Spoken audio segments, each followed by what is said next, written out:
Yeah, so again, hi everyone, Zach Schlein, one of the co-authors of Hacking the Internship Process. Go to the next slide, please.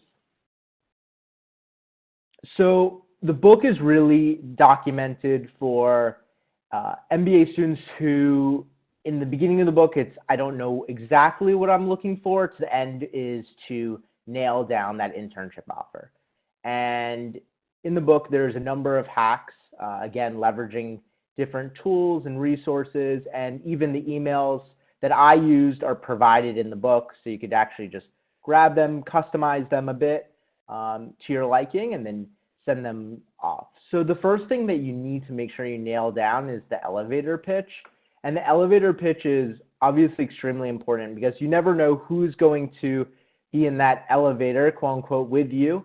And you need to be ready to pitch yourself and share who you really are, because that could potentially turn into a relationship and potentially an internship, whether it's from that individual person or maybe they'll make an intro to someone that they know.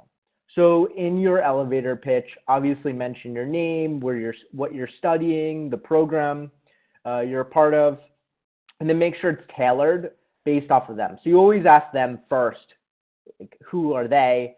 They'll probably share with you a little bit about themselves. Maybe they're in the financial industry, and then you could tailor it based off of your experience. So whether you have any financial experience, some of the skills you have, your interest in the field, or maybe your interest in that specific company, if you have an understanding of any recent events or news from that company. And make sure to have an ask. So one thing that I see students often miss is the ask. So they will share who they are, and then they're too uncomfortable saying, hey, can I add you on LinkedIn to connect further? And LinkedIn, again, as you all know, is extremely powerful, because once you connect with them on LinkedIn, you could then shoot them over a message. Or you could just ask them for their email, and right from that interaction, you could shoot them a message just saying, nice meeting you, and then you could reconnect with them at a later date for a coffee or maybe a brief phone call.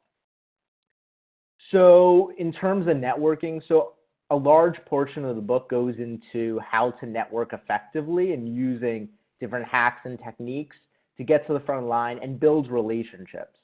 So one of the easier ways of networking is just leveraging your alumni base.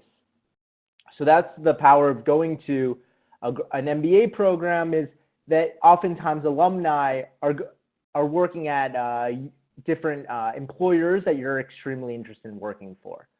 So you can just go to that LinkedIn group. So if your university, college has a MBA group for alumni, definitely post, share who you are, and keep it short, only a few sentences, and then again, have an ask, saying, hey, I'm looking for opportunities, please reach out, or shoot me an email at. So make it easy for them. I remember when I did this as looking for an internship, and I posted in my Syracuse University alumni group, I had about 6 people who reached out to me from that group.